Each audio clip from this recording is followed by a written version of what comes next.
বিসমিল্লাহির রহমানির রহিম নাহমাদুহু ওয়া নুসাল্লি আলা রাসূলিহিল কারীম। নাহমাদুহু মানে হচ্ছে আমরা হামদ করি, তো হামদ করো, আল্লাহকে থ্যাঙ্কস জানাও, আল্লাহকে থ্যাঙ্কস জানাও, আলহামদুলিল্লাহ পড়ো, ঠিক আছে। নাহমাদুহু ওয়া নুসাল্লি আলা রাসূলিহিল কারীম, যে আমরা আল্লাহর যে সম্মানিত রাসূল তার উপর সালাওয়াত পাঠাই, সালাওয়াত পাঠাই মানে দুরূদ পাঠাই আর কি। ওয়া নুসাল্লি আলা রাসূলিহিল কারীম, দুরূদ পাঠাও, দুরূদ পড়ো, আল্লাহুম্মা সাল্লি ওয়া সাল্লিম আলা নাবিয়িনা মুহাম্মদ ওয়া আলা আলি মুহাম্মদ।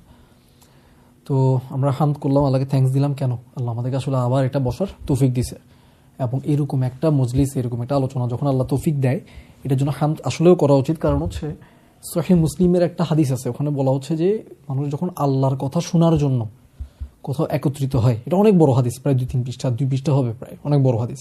তো আমি শুধু মেসেজটা বলতেছি, যখন এরকম গ্যাদার হয় একসাথে, যখন বসে আল্লাহকে স্মরণ করে, আল্লাহকে স্মরণ করার জন্য একত্রিত হয়, তখন আল্লাহর কিছু স্পেশাল ফেরেশতা আছে, তারা ঘুরতে থাকে পৃথিবীতে, তারা ঘুরতে থাকে, খুঁজতে থাকে যে কারা আল্লাহকে স্মরণ করতেছে, কারা আল্লাহকে স্মরণ করার জন্য এরকম একত্রিত হয়েছে। পাতুলে বসতে পারবা, কোনো সমস্যা নেই। তো যদি কাউকে পায়, তারা তাদের খবরটা নিয়ে নেয়, যে মানে এখানে অমুকরা বসছে একসাথে, তারা আল্লাহর কাছে যায়, গিয়ে বলে আল্লাহ অমুক অমুক অমুক অমুক আপনার ব্যাপারে আপনাকে স্মরণ করার জন্য কি হয়েছে, বসছে, আলোচনা করতেছে, আপনাকে স্মরণ করতেছে, জিকির করতেছে। জিকির মানে কি? স্মরণ করা, মনে করা। আমরা তো আল্লাহকে মনে করতে বসছি। তখন আল্লাহ বলে, এটাও আর লম্বা কাহিনী, শর্ট হচ্ছে, তোমরা সাক্ষী থাকো, আমি তাদের জীবনে সব গুনাহ মাফ করে দিলাম। সুবহানাল্লাহ, অ্যামেজিং না? মানে আমরা এখানে তো আসলে, তোমরা আজকে আসছো কি জন্য? এখানে গোল তো একটাই ছিল, কি গোল? হালাকার জন্যই আসছি, আমরা আল্লাহকে নিয়ে আলোচনা করতেই তো আসছি, আর তো কোনো উদ্দেশ্য ছিল না। খানাটা হচ্ছে বাই প্রোডাক্ট, ওইটা যদি নিয়ত থাকে, নিয়ত চেঞ্জ কর, নিয়তটা ঠিক করে, ঠিক আছে। মেইন উদ্দেশ্য কিন্তু আমাদের আসলে ওইটা ছিল। কারণ লাস্ট টাইম আমরা যে আলোচনাটা করছি, প্রায় 4 মাস, 3.5 মাস হয়ে গেছে তোদের বাসায় যেটা করছিলাম, মে মাসে না, অগাস্টে করছি, আমার মনে আছে। আমার রেকর্ডিং তো আপলোড দিছি, তো আমার খেয়াল আছে। তো অগাস্টে ছিল লাস্ট, অগাস্টে লাস্ট আলোচনা হয়েছে তোদের বাসায়। তো ওই আলোচনাটা পর আজকে আবার ডিসেম্বরে, প্রায় 3.5 মাস পর।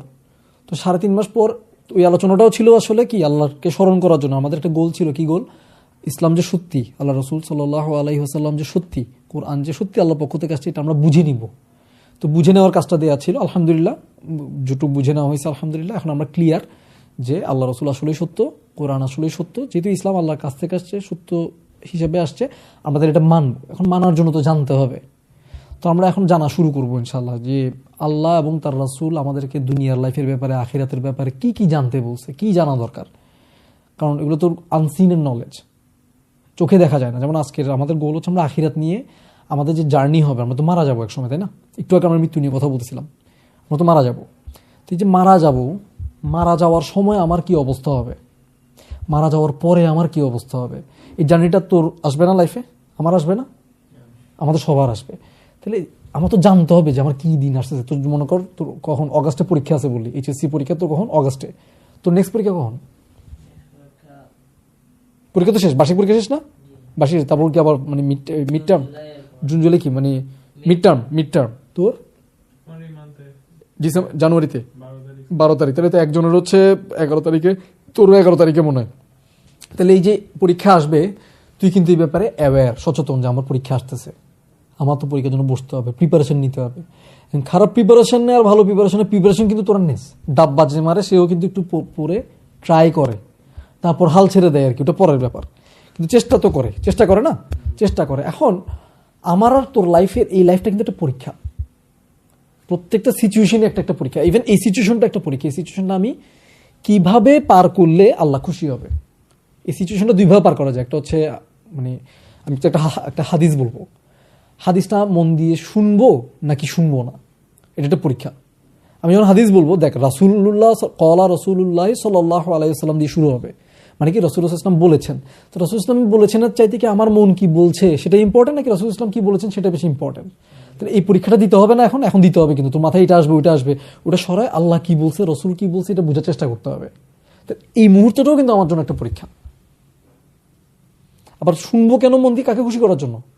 আল্লাহ খুশি করার জন্য। এখন আমাকে খুশি করার জন্য যদি বসস, তাহলেও কিন্তু আবার পরীক্ষায় ফেল। কারণ আমি কিছুই না, আমি তোর লাইফে কোনো বেল নাই আমার, লিটারেলি। তুই যদি নাও শুনোস, আমার জন্য পরীক্ষা কি?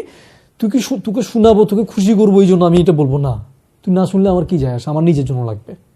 আমি যে বলবো, আমি যে আগামী 1 ঘন্টা কথা বলবো বা যতক্ষণ লাগে হাদিসটা পড়তে, কার জন্য বলবো? আল্লাহর জন্য বলবো। আল্লাহ আপনি আমাকে জানাইছেন, আমার দায়িত্ব হচ্ছে জানানো, বেস্ট ওয়েতে আমি জানানোর চেষ্টা করবো, কিন্তু আপনাকে খুশি করার জন্য। শুনলে শুনুক, না শুনলে নেই, তাও আমি বেস্ট ওয়েতে ট্রাই করবো যাতে তোরা শুনতে পারোস, বুঝতে পারোস, আমি আমার বেস্টটা দিব। তোরা না শুনলে না মানলে আমার কিছু যায় আসে না, আসলে কিছু যায় আসে না।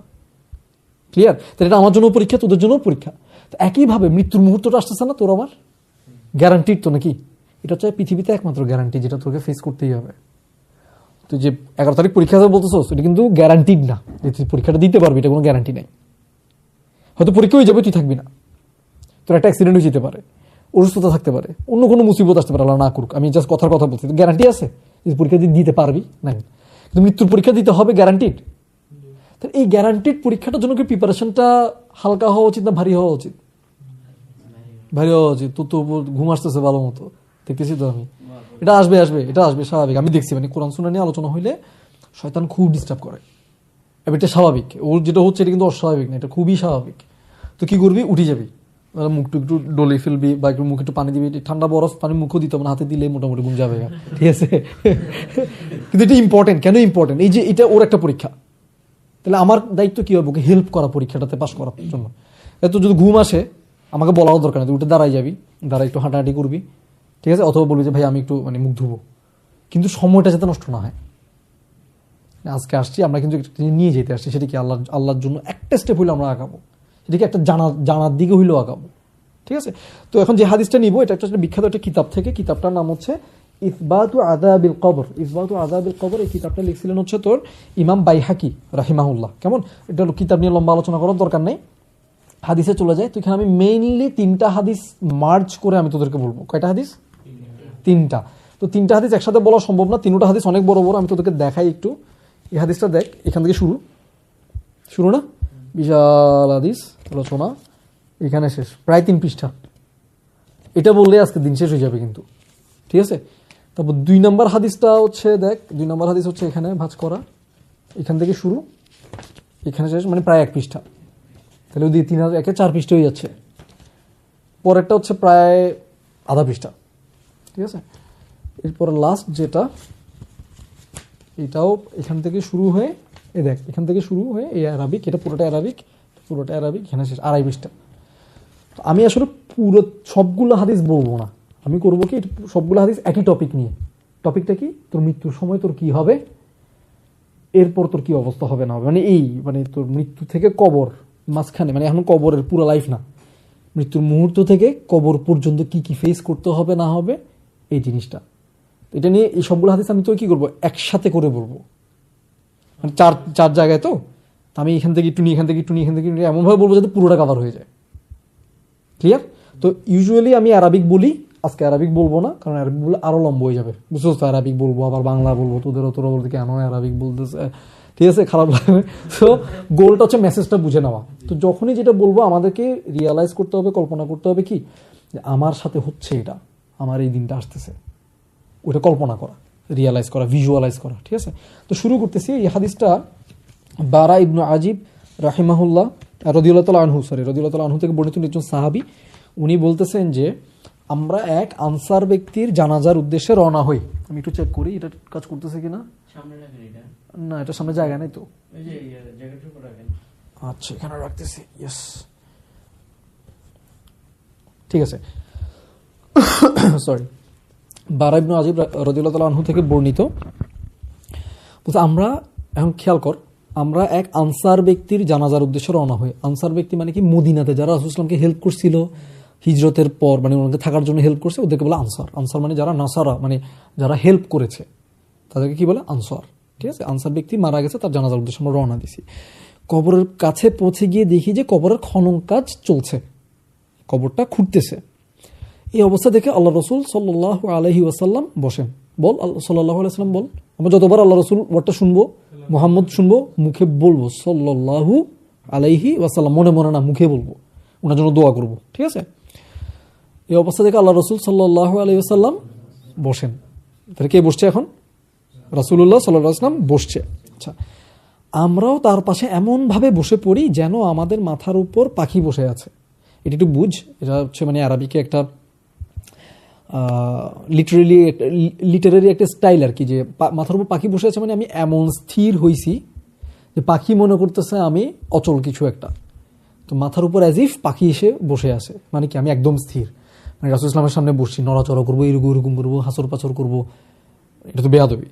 এটা মানে আমরা কিন্তু এটা করি, আমরা টিচারদের সামনে এটা করি আমরা, বা এখন যখন আমরা একটা আলোচনাতে বসছি, কোরআনের কথা হচ্ছে, হাদিসের কথা হচ্ছে, তখন কি আমরা খুব ভদ্রভাবে বসি, কেন আল্লাহর কথা বলতেছে, রাসূল কথা বলতেছে, এটা শুনতেছি আমি, তাহলে আমরা খুব ভদ্রভাবে বসার ট্রাই করি, মানে কি করি না, ছটফট করি না। তো সাহাবীরা দেখ রাসূল ইসলামের সামনে কিভাবে বসছে, একদম স্থির, এমন স্থির অ্যাজ ইফ পাখি এসে মাথায় বসে আছে, মানে নড়লে চলে কি হবে, মাথা থেকে পাখিটা উড়ে চলে যাবে। আচ্ছা, এমনভাবে বসে আছি জানো আমাদের মাথার উপর একটা পাখি বসে আছে। আচ্ছা, তার হাতে, মানে কার হাতে, রাসূল ইসলামের হাতে একটা কাঠি ছিল, সেটা দিয়ে তিনি মাটিতে দাগ কাটছেন। কে মাটিতে দাগ কাটতেছে? রাসূলুল্লাহ সাল্লাল্লাহু আলাইহি ওয়াসাল্লাম মাটিতে দাগ কাটছেন। এখন খেয়াল কর, রাসূল সাল্লাম বসছে, চারপাশে সাহাবীরা বসছে, সবাই একদম স্থির, কবর খোঁড়ার কাজ চলতেছে, একজন মারা গেছে, খুব গম্ভীর একটা পরিবেশ, ওদের একটা সাথী মারা গেছে, ফ্রেন্ড মারা গেছে, তো সবার খুব মন খারাপ, মন ভার হয়ে আছে, বসছে রাসূল ইসলামের হাতে একটা কাঠি, সবাই স্থির, উনি কাঠি দিয়ে এখন মাটিতে দাগ কাটতেছেন। কে? রাসূল ইসলাম মাটিতে দাগ কাটতেছে, আঁকা কে করতেছে টাইপের কিছু একটা। তারপর হঠাৎ তিনি মাথা উত্তোলন করলেন, কে? রাসূল ইসলাম মাথা তুললেন, কারণ তুমি যখন মাটিতে কাঠি দিয়ে আঁকবি তো মাথা একটু নিচু থাকে না, কি মাথাটা তিনি তুললেন, এইভাবে তুললেন, ঠিক আছে, তুলে এরপরে কি বলতেছে, দেখ ডেঞ্জারাস একটা কথা বলছে, দেখ সবাই চুপচাপ। এখন নেক্সট রাসূল ইসলাম যে কথাটা বলবে এটা ইম্প্যাক্ট অনেক ডেঞ্জারাস না? নেক্সট যে কথা খুব ইম্পর্টেন্ট একটা কথা বলবে, কি বলছে দেখ, তোমরা কবরের আযাব থেকে আল্লাহর কাছে আশ্রয় চাও। কি বলছে? তোমরা কবরের আযাব থেকে আল্লাহর কাছে আশ্রয় চাও। আমরা আল্লাহর কাছে কবরের আযাব থেকে আশ্রয় চাই, আমরাও চাই, ঠিক আছে। এটাকে আরবিক একটা দোয়া আছে, আমরা এটা নামাজ সালাম ফিরানোর আগে পড়ি, রাসূল সাল্লাল্লাহু আলাইহি ওয়াসাল্লাম শিখেছে, এটাকে আল্লাহুম্মা ইন্নী আউযু বিকা মিন আযাবিল কবর, ও আল্লাহ নিশ্চয়ই আমি আপনার কাছে কবর আযাব থেকে আশ্রয় চাচ্ছি, মানে আমাকে কবর আযাব দিয়েন না, কবর আযাব থেকে কি চাচ্ছি? আশ্রয় চাচ্ছি। আচ্ছা, তারপর দেখ কারণ মুমিন বান্দা যখন দুনিয়ার জীবন থেকে বিচ্ছিন্ন হয়ে আখিরাতের দিকে রওনা হয়, এখন বলতেছে মৃত্যুর সময়টাতে কি হয় এটা বলতেছে, এখন মৃত্যুর সময় কি হয় এটা কি আমরা জানি নাকি আল্লাহ জানে? আল্লাহ জানে, আল্লাহ তার রাসূলকে দিয়ে আমাদেরকে জানাচ্ছে, কারণ এটা অদৃশ্য নলেজ তো বই খাতায় তুমি তো সায়েন্সে টেলিস্কোপ দিয়ে মাইক্রোস্কোপ দিয়ে তো পাবা না, তাই না? তাহলে এটা এই নলেজটা আমরা ওনাদের থেকেই নিব, এবং যেভাবে আসছে এটা ওইভাবে, আমরা বুঝলেও ওইভাবে, না বুঝলেও ওইভাবে, ঠিক আছে। তো বলতেছে যে কারণ মুমিন বান্দা যখন দুনিয়ার জীবন থেকে বিচ্ছিন্ন হয়ে যায় এবং আখিরাতের দিকে রওনা হয়, তখন সুন্দর শুভ্র চেহারার ফেরেশতারা আকাশ থেকে নেমে তার কাছে আসেন। ইনশাল্লাহ এটা আমাদের হবে, ইনশাল্লাহ, ঠিক আছে। ওরকম লাইফ পার করতে হবে আর কি, ওরকম লাইফ পার করলে, ঠিক আছে, ঈমানের উপর যদি থাকি, সুন্দর ফেরেশতারা আসবে তার কাছে, আসেন, এসে তাদের চেহারা হচ্ছে সূর্যের মতো উজ্জ্বল। কাদের চেহারা? ওই ফেরেশতাদের, সুন্দর ফেরেশতাদের চেহারা কিসের মতো উজ্জ্বল? সূর্যের মতো উজ্জ্বল। ইনশাল্লাহ আমরা যেন ওই ফেরেশতাদেরকে দেখতে পাই, আমিন। এবং তাদের সঙ্গে কি থাকে? জান্নাতের কাপড় আর পারফিউম। তারা জান্নাত থেকে কাপড় আর পারফিউম নিয়ে আসবে তোর জন্য, সুবহানাল্লাহ। আচ্ছা, এবার একজন ফেরেশতা তার মাথার কাছে এসে বসেন। কার মাথার কাছে? মুমিন বান্দা যিনি মারা যাচ্ছে, এখনো মরে নাই, তুই মারি ফেলতে বলছিস কেন? যিনি মারা যাচ্ছে এখনো মরে নাই, তো মাত্র ফেরেশতারা আসছে মাত্র, ঠিক আছে, সে বসেন, বসে বলে, এটা আরবিকটা হচ্ছে এরকম, আরবিকটা আমি মার্ক করছিলাম। আচ্ছা, বলতেছে যে হে স্থির প্রশান্ত আত্মা, বেরিয়ে এসো আল্লাহর ক্ষমা ও সন্তুষ্টির দিকে।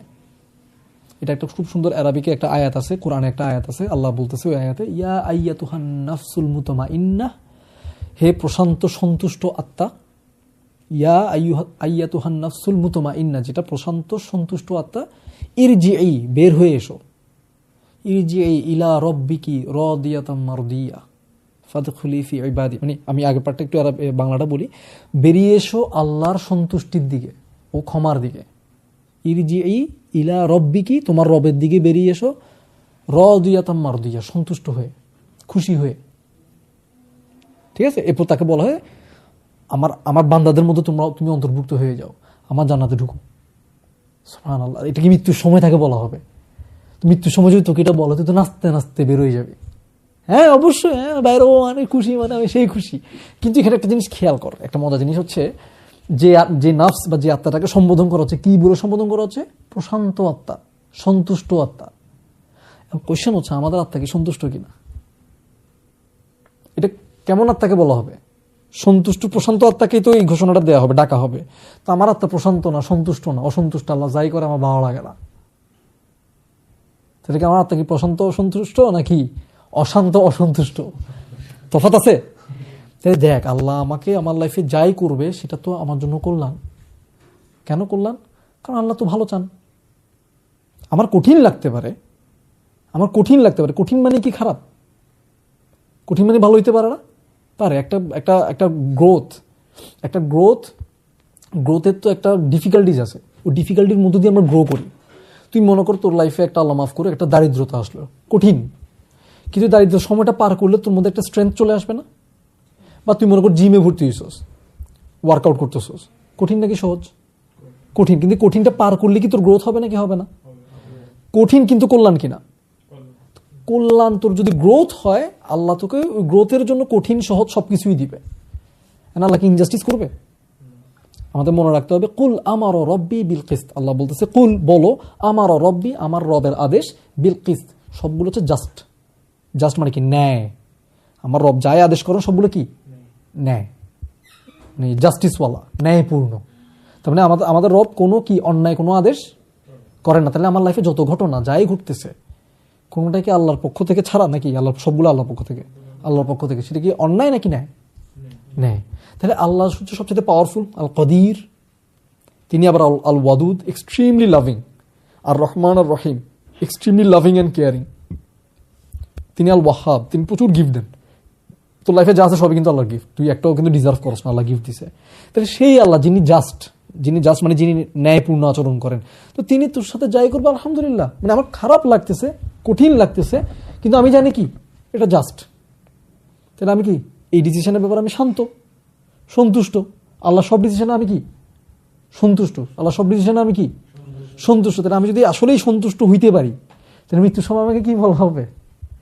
হে প্রশান্ত সন্তুষ্ট আত্মা, আসো আসো, আল্লাহর খুশির দিকে বেরিয়ে এসো, আল্লাহর ক্ষমার দিকে বেরিয়ে এসো, জান্নাতে ঢুকো, এগুলো বলবে আমাকে। তো এগুলো শুনলেই তো খুশি হয়ে যাবো গা। হ্যাঁ রে, কি বলে, এই দুনিয়া থেকে বাঁচিয়ে গেছি, আল্লাহ আলহামদুলিল্লাহ আলহামদুলিল্লাহ। মৃত্যুর সময় তাই খুশি হবে কিনা? আল্লাহ তোকে খুশি করে দিবে। যে ব্যক্তি দুনিয়ার লাইফটা আল্লাহর জন্য বাঁচবে, তার মৃত্যুর দিনটা ঈদের দিনের মতো হবে। কারণ দুনিয়ার লাইফটা কি ছিল? রমজানের মতো করে পার করছে। তার মৃত্যুর দিনটা তার কিসের মতো হবে? ঈদের দিনের মতো হবে। বুঝতে পারছি? মানে রমজান মাসে আমরা কি করি? আল্লাহর আদেশ নিষেধ মেনে চলার বেশি চেষ্টা করি। সারা বছরও চেষ্টা করি, রমজান একটু বেশি চেষ্টা করি, তাই না? ঈদের দিনে খুশি তাকে দেওয়া হবে ইনশাআল্লাহ। আচ্ছা, অন্যদিকে চলে যাচ্ছি। তো তার ফেরেশতা এসে তার মাথার কাছে বসে বলতেছে, ও স্থির প্রশান্ত আত্মা, বেরিয়ে এসো আল্লাহর ক্ষমা ও সন্তুষ্টির দিকে। তখন এটা রাসূলুল্লাহ সাল্লাল্লাহু আলাইহি ওয়াসাল্লাম বলতেছে, তখন তার আত্মা এমন স্মুথলি, এমন মসৃণ ভাবে বেরিয়ে যায়, যেভাবে চামড়ার মশকের মুখ থেকে পানি বেরিয়ে আসে। একটা বোতল থেকে যদি আমি এখন পানি ঢালি, ইজিলি বেরিয়ে আসবে পানিটা, না অনেক কষ্ট হবে? ইজিলি। তো বলতে তার আত্মাটা কিভাবে বের হয়ে আসে? বোতল থেকে বা চামড়ার মশক থেকে পানি যেভাবে ইজিলি বের হয়ে আসে, তার বডি থেকেও তার আত্মাটা ওই ইজিলি নাচতে নাচতে খুশিতে বের হয়ে যায়। সুবহানাল্লাহ, এটাই তো চাই আমরা নাকি? কারণ তার আসলে দুনিয়ার সাথে কোনো অ্যাটাচমেন্ট নাই, সে ওয়েটই করতেছিল কখন আল্লাহর কাছে যাবে। তো ওই মুহূর্তটা আসছে, আবার ঘোষণাও পাইছে, আসো আসো আসো, বাইরে আসো, আল্লাহর ক্ষমার দিকে আসো, সন্তুষ্টির দিকে বেরিয়েছি। আল্লাহর ক্ষমাও পাই গেছি, সন্তুষ্টিও পাই গেছি, আর কি লাগে? এখানে থাকার কাম কি আর? বাইরে যায়, তাই না? একদম ইজিলি তার রূহটা বের হয়ে আসবে। সুবহানাল্লাহ, আল্লাহ আমাদেরকে এরকম সুন্দর মৃত্যু দান করুন, আমিন। এটা খুব সুন্দর একটা দোয়া আছে, আল্লাহুম্মা ইন্নী আসআলুকা, ও আল্লাহ নিশ্চয়ই আমি চাচ্ছি, আপনার কাছে চাচ্ছি, ভিক্ষা চাচ্ছি, কি চাচ্ছি? হুসনাল খাতিমা, সুন্দর মৃত্যু, সুন্দর এন্ডিং চাচ্ছি। রাসূলুল্লাহ সাল্লাল্লাহু আলাইহি ওয়াসাল্লাম শিখাইছে আমাদেরকে দোয়াটা, আল্লাহুম্মা ইন্নী আসআলুকা হুসনাল খাতিমা, আল্লাহ আমি আপনার কাছে একদম সুন্দর এন্ডিং চাচ্ছি। এটাই তো সুন্দর এন্ডিং। কিন্তু এই এন্ডিংটা কার জন্য? মুমিনের জন্য, প্রশান্ত আত্মা, যে আল্লাহ সব রকম আদেশ নিষেধে কি ছিল? সন্তুষ্ট ছিল নাকি অসন্তুষ্ট ছিল? সন্তুষ্ট ছিল। তাহলে আমাদের যখন পর্দার আদেশ আসে, নামাজের আদেশ আসে, রোজার আদেশ আসে, তারপরে আর কি বলা যায়, সুদ খাবো না, সুদের নিষেধ যখন আসে, মদ খাওয়া থেকে নিষেধ আসে, সিগারেট খাওয়া থেকে যদি নিষেধ আসে, তাহলে আল্লাহর যতগুলো নিষেধ বা আদেশ, এই ব্যাপারে কি আমরা খুশি নাকি অখুশি? খুশি। কেন? এগুলোতে আমাদের কল্যাণ, তাই না? আমি যদি উভাবে পার করি, আল্লাহ আমাকে মৃত্যুর সময় কি করে দিবে? খুশি করে দিবে। অ্যাজ ইফ ব্যাপারটা এরকম, অ্যাজ ইফ আমাকে আল্লাহ 60-70 বছর একটা হায়াত দিছে, তাও বাঁচবো কিনা আমরা জানি না। 60-70 বছর একটা ছোট্ট হায়াত, অ্যাজ ইফ আল্লাহ বলতেছে যে 60-70 বছর পিচ্ছি একটা লাইফ। আর আখিরাতের লাইফ 60-70 ট্রিলিয়ন বছর বললেও তো কম বলা হয়। 70 ট্রিলিয়ন বছর বললেও কম না, ওটা তো অনন্ত। আমি বুঝার জন্য ট্রিলিয়ন বললাম, ট্রিলিয়ন কিন্তু তুই বুঝোস না। তাহলে দেখ বান্দা, তুই আমার কথা 60-70 বছরের জন্য মেনে নিলে তোরই ভালো, তুই ভালো থাকবি, দুনিয়াতে ভালো থাকবি, আখিরাতেও ভালো থাকবি, রাইট? তাহলে বান্দা তুই আমার কথাগুলো 60-70 বছর জন্য মানি নে, আমি তোর জন্য 60-70 ট্রিলিয়ন বছরের জন্য আমি তোর সব কথা মানে নিব। এটা না, তুই যা চাইবি তাই পাবি। এরপর 60-70 বছর তুই আমার কথা মেনে নে, মানলে তোর লাভ না আমার লাভ? তোর লাভ নাকি আল্লাহর লাভ? তোর লাভ। আল্লাহ শুধু চাই তুই তোর লাভ কর। তুই যদি তোর উপকার করস, আল্লাহ তোর উপকার করবে। সহজ কথা, ঠিক না? মনে কর তুই রেজাল্ট ভালো করছস, উপকার তুই তোর করছস, আব্বা আম্মা খুশি হয়ে তোকে আবার একটা গিফট দিচ্ছে না, অথচ উপকার তুই তোরই করছস, আব্বা আম্মা তো কোনো উপকার করস নাই। আল্লাহর ভালোবাসা তো আব্বা আম্মা চাইতে মানে কত কোটি গুণ বললেও তো আসলে কম বলা হবে। আল্লাহ আরো বেশি ভালোবাসে। তো আমরা যখন নিজের কোনো ভালো করি, ভালোটা কিভাবে করি? ভালো কাজের মাধ্যমে যখন ভালো করি, আল্লাহ খুশি যায়, রে আমার বান্ধব সেই আমাকে অনেক ভালোবাসে, বা নিজের ভালো করতেছে, অন্তত আমাকে ভালোবাসুক আর না বাসুক, তা আল্লাহ তার ভালো করে। বুঝতে পারছি? আচ্ছা, এরপর তারা ফেরেশতারা ওই আত্মাটাকে গ্রহণ করেন। কি করেন? ওই আত্মাটাকে গ্রহণ করেন। গ্রহণ করে জান কবজ করার সময় তারা এটাকে এক মুহূর্তের জন্য ছেড়ে দেন না। এক পর্যায়ে তারা সেই আত্মাটাকে নিয়ে ওই একটা জান্নাত থেকে কাপড় আনছিল না, ওই কাপড়ের মধ্যে পারফিউমের মধ্যে রাখেন। তারপর তা থেকে ওই আত্মাটা থেকে পৃথিবীর সবচেয়ে সর্বোৎকৃষ্ট মানের পারফিউম স্মেল আসতে থাকে। ওই আত্মা থেকে পৃথিবীর সবচেয়ে উত্তম স্মেল আসতে থাকে, সুন্দর একটা স্মেল আসতে থাকে। তারা ফেরেশতাদের ওই ফেরেশতারা তো আত্মাটাকে নিয়ে যাচ্ছে, যতগুলো ফেরেশতাদের দলের পাশ দিয়ে যান তাদের প্রত্যেকেই বলেন, ওই ফেরেশতাদের দলগুলো প্রত্যেকে বলেন, এই পবিত্র রুটা কি, এই পবিত্র রুটা কি? তখন তারা বলেন, এটা হচ্ছে অমুকের ছেলে অমুক। এবং দুনিয়ায় তাকে, ওই মানুষটাকে যেসব নামে ডাকা হইতো, সেই সব নামের মধ্যে সবচাইতে সুন্দর নাম সহ তাকে পরিচয় করাই দেয়। মানে দুনিয়াতে তো অনেক সুন্দর সুন্দর নামে অনেকে ডাকে, ফালতু নামেও ডাকে, ফালতু নামে যাচ্ছি না, সুন্দর নামে যেগুলো ডাকে সেই নামগুলো দিয়ে পরিচয় করাই দিবে তোকে। ওই অমুক দাতা, অনেক দান করতো, বা সোয়ান, আর অনেকগুলো তোর বৈশিষ্ট্য থাকতে পারে সুন্দর সুন্দর, ওই সুন্দর সুন্দর নাম পরিচয় দিয়ে তোকে পরিচয় করে দিবে। এবং সবচেয়ে নিকটতম আকাশ, সবচেয়ে আসমান অনেকগুলো না, সবচেয়ে ক্লোজেস্ট যে আসমান, ওইটার দরজাগুলোতে যখন পৌঁছায় যায়, তখন তার জন্য দরজাকে কি করে দেওয়া হয়? খুলে দেওয়া হয়, তাকে ওয়েলকাম করা হয়। ওই আত্মাটার জন্য দরজা কি করে দেওয়া হয়? খুলে দেওয়া হয়, ওয়েলকাম করা হয়। এবং প্রত্যেক আকাশের নিকটতম ফেরেশতারা তাকে পরবর্তী আকাশ পর্যন্ত সঙ্গ দেয়। এটা সে একটা রুট, একটা জার্নি করতেছে এক আসমান থেকে এক আসমান। ফেরেশতারা তাকে কি করতেছে? একদম গার্ড অফ অনার বলে না, লাল গালিচা অভ্যর্থনা বলে না, ওই টাইপ করে নিয়ে যাচ্ছে। সুবহানাল্লাহ। মানে আমরা এটা বুঝি দেখে এটা বলতেছি, লাল গালিচা টালিচা নাই, আবার ভুল বুঝিস না, আমি বুঝতে পারছি। একদম সুন্দর করে পরের আসমান পর্যন্ত নিয়ে যায়। এইভাবেই সে পৌঁছাতে পৌঁছাতে পৌঁছাতে পৌঁছাতে যখন 7 আসমান পর্যন্ত চলে যায়, তখন আল্লাহ বলেন, দেখ আল্লাহ কি বলতেছে, আমার বান্দা, দেখ আমার বান্দা মানুষ কখন বলে, মানে আমার ছেলে কখন বলে, আর ফোয়া, আর বলা, আর মাইয়া, হাজি, এই টাইপের কথা কখন বলে? আদরের সময় বলে না মায়ের সময় বলে? মায়ের সময় কি বলে? তোমার হোলা, রাইট? আমার ফোলা, আমার মাইয়া, এগুলো যখন বলে মানুষ আসলে ভালোবাসা থেকে বলে, নিজের দিকে টেনে নেয়। আল্লাহ কি বলছে? দেখ আমার বান্দা, আমার বান্দা বলে কি এটা ভালোবাসার প্রকাশ না? আমার বান্দার আমল নামা 7ম আসমানের যে ইল্লিয়িন নামে একটা জায়গা আছে, ইল্লিয়িন নামে একটা জিনিস আছে, ওখানে লিখে রাখো আর তাকে পৃথিবীতে ফিরিয়ে নাও। কারণ তাকে আমি এখান থেকেই তাদেরকে সৃষ্টি করছি, আমি তাদেরকে এখানেই ফিরিয়ে দিব, আর এখান থেকে তাদেরকে আরেকবার বের করবো। এটা হচ্ছে সূরা তাহার 55 নম্বর আয়াত। এটা কোরআনের আয়াত। এখন যেটা বললাম এটা কোরআনের একটা আয়াতের বাংলা বললাম। আল্লাহ কি বলবে? লিখে রাখো, ওকে আবার পৃথিবীতে ফিরিয়ে আনাও, ওকে পৃথিবী থেকে আমি ক্রিয়েট করছিলাম, ওখান থেকে আমি তাদেরকে আবার বের করবো। ঠিক আছে? এরপর কি হয়? সাইলেন্ট করে দেয়, ফোন সাইলেন্ট করে দেয়। আচ্ছা, এরপর কি হয়? দেখ, এটা হচ্ছে ডেঞ্জারাস পার্ট। এরপর তার বডিটা কোথায়? পৃথিবীতে না, যে অবস্থায় থাকুক না, এটা পুড়ে যেতে পারে, ডুবে যেতে পারে, কেটে যেতে পারে, টুকরো টুকরো করে ফেলা হতে পারে, যেভাবেই থাকুক না কেন আল্লাহ চাইলে ফিরে দিতে পারেন। তো কি করতেছেন আল্লাহ? ওইখানে রাসূল সাল্লাল্লাহু আলাইহি ওয়াসাল্লাম বলছে, এরপর তার দেহে তার আত্মাটাকে পুনরায় প্রবেশ করিয়ে দেওয়া হয়। কি করা হয়? তার আত্মাটাকে তার দেহে আবার প্রবেশ করিয়ে দেওয়া। কিভাবে আমরা জানি না, এটা আল্লাহর ব্যাপার। আল্লাহ যেভাবে পারেন, কিভাবে আমাদের সায়েন্স বোঝার দরকার নেই। আছে দরকার আছে, তুই এটা বুঝি কি করবি? আসলে কোনো কারণে হুদাই, এগুলো হচ্ছে ব্যাখ্যা কোয়েশ্চেন। ঠিক আছে? তাহলে প্রবেশ করিয়ে দেওয়া হয়। এরপর 2জন ফেরেশতা তাকে বসান, 2জন ফেরেশতা এসে তাকে বসাই দেন। এটা তোকে বসানো হবে। ঠিক আছে? তো এখানে আরেকটা হাদিসে আছে যেটা আমি বলতেছিলাম যে মার্চ করে করে বলবো। হ্যাঁ, কবরের ভিতর। এখন ওখানে কবরের ভিতর রিয়েলিটি তো আমরা কেমন জানি না। এটা তো আমরা এখন অন্য লাইফে চলে গেছি। এখন আমরা যেরকম দেখি ওরকম তো না। ঠিক আছে? এটা কিরকম আল্লাহ ভালো জানেন। কিরকম সবসময় দাফনের পরে হয়? দাফনের পরে আর কি।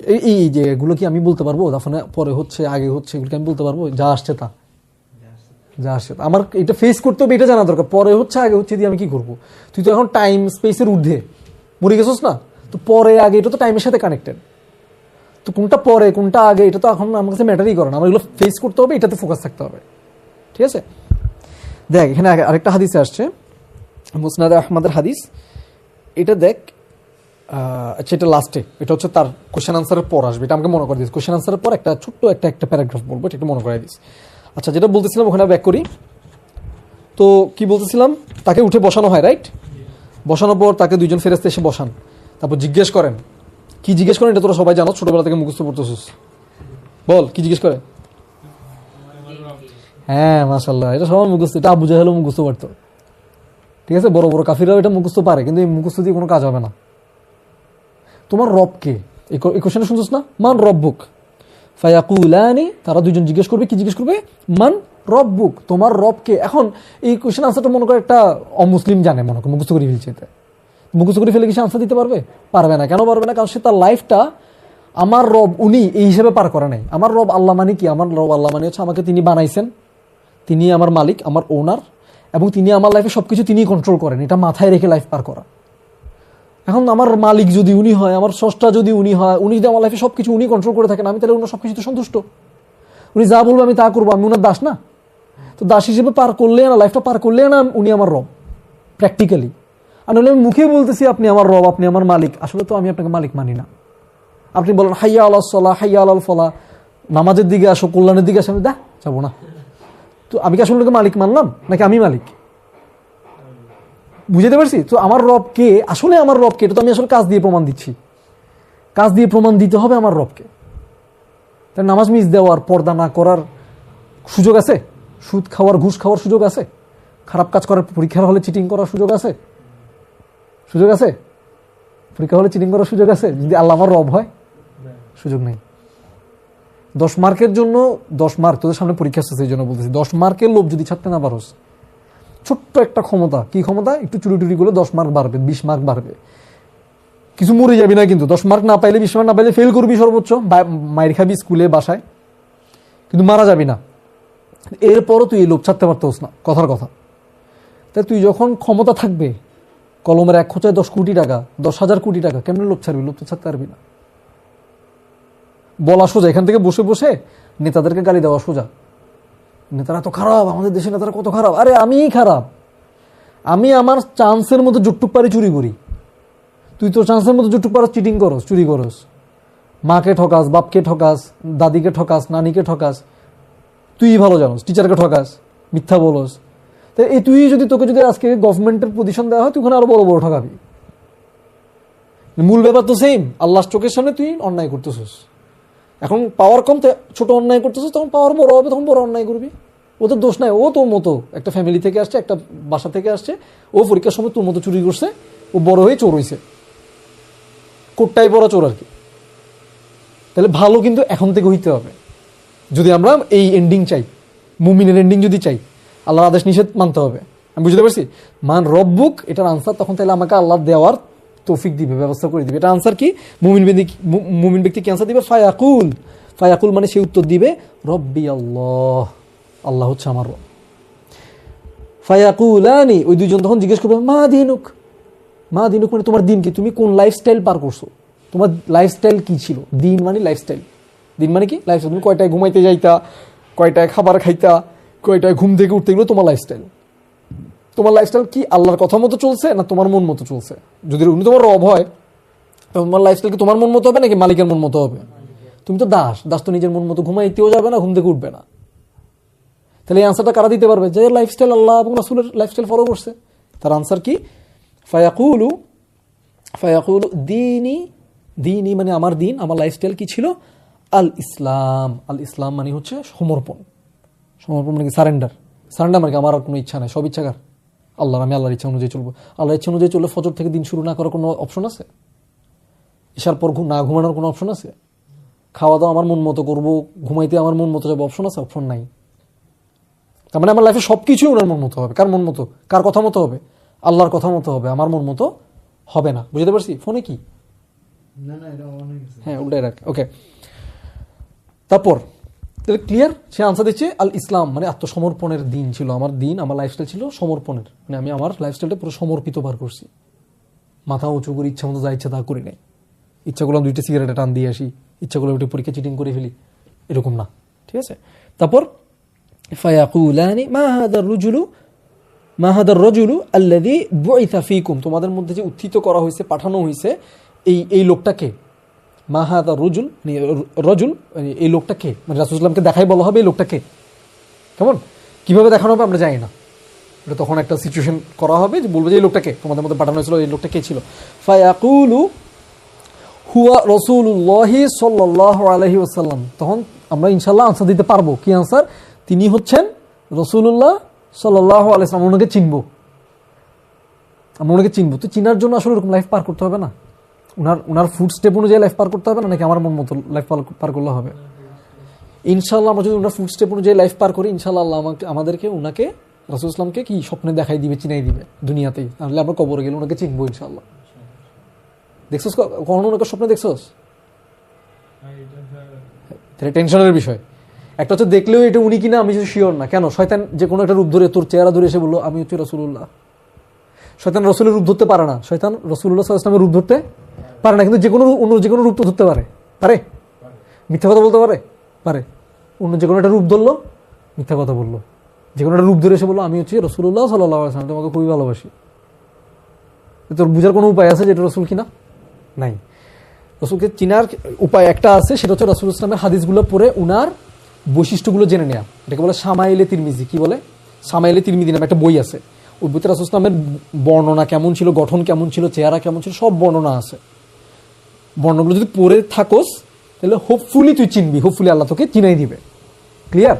স্বপ্নে দেখোস আর না দেখোস, কবরে যখন কোয়েশ্চেন করা হবে, যেহেতু তুই রাসূলকে চিনছস, রাসূলের ব্যাপারে জ্ঞান অর্জন করছস, দেখলে তুই বলবি আল্লাহ এটা তো আমার রাসূল। চিনা তৌফিকটা কে দিবে? আল্লাহ দিবে, কারণ তুই দুনিয়াতে আল্লাহকে ছাড়স নাই, আল্লাহকে ধরেছিলি। আল্লাহ তোকে আজকে বিপদের দিনে ছেড়ে দিবে না। বুঝতে পারছি? তারপর এই 3টে কোয়েশ্চেনের আনসার সবাই জানোস তো না? মজার ব্যাপার হচ্ছে আসলে কোয়েশ্চেন 3টা না, কোয়েশ্চেন মোট 4টা। আমরা সবাই শুধু 3টা কোয়েশ্চেন জানি। 4 নম্বর কোয়েশ্চেন কি বলতে পারবি? আমি শিওর তোরা 3টা কোয়েশ্চেন শুনছিস সারা জীবন।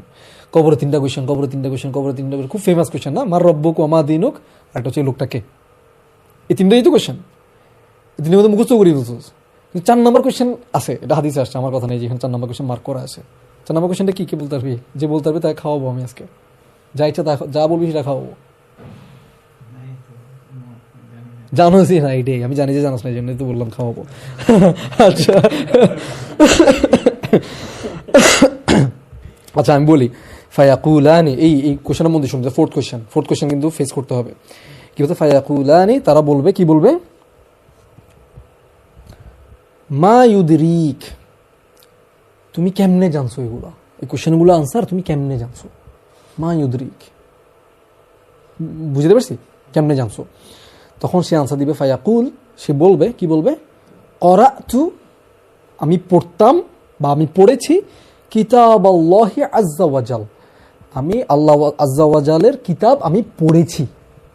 মানে কি? আমরা যখন তুই মনে কর হ্যারি পটার পড়েছি যখন বলবি, তার মানে কি তুই এটা পড়ছস, এনজয় করছস, বুঝছস, বাহ মাথা খারাপ হয়ে গেছে, রাইট? ডেমন স্লেয়ার তোরা কি মাঙ্গা পড়ছস মনে কর, কথার কথা, তোরা ডেমন স্লেয়ার নিয়ে সারাদিন বক বক বক বক করছ, আমি জন্য বলতেছি। সো ওটা পড়ছি মানে কি? না বুঝে পড়ছি না বুঝে পড়ছি। সো করাতু কিতাবাল্লাহি আজ্জা ওয়া জাল মানে কি? আমি আল্লাহর কিতাবটা জেনে বুঝে পড়ছি, আমি বুঝে আমি পড়ছি দেখে না জানছি আনসারগুলো। তাই কোশ্চেন কি করছো? তুমি জানছো কেমনে? অবশ্য আমি পড়তাম। কি পড়তাম? কিতাবাল্লাহ। আর তুই কি কিতাবাল্লাহ পড়স? আল্লাহর কোরআন কি বুঝে পড়স? তাহলে এই কোয়েশ্চেনটা আনসার দিতে পারবি না তো, আটকাই যাবি না? আটকাবি নাকি আটকাবি না? আটকাই যাবি। তাহলে মুমিনের কাতারে পড়তেছস না, কিন্তু খেয়াল কর, বাইরে যাচ্ছস। ডেঞ্জারাস জিনিস কিন্তু আল্লাহর কাছে আমরা আশ্রয় চাই। এরপর কি শেষ হয় না? করাতু কিতাবাল্লাহি আজ্জা ওয়া জাল, আমরা আল্লাহ আজ্জা ওয়া জালের কিতাব পড়েছি।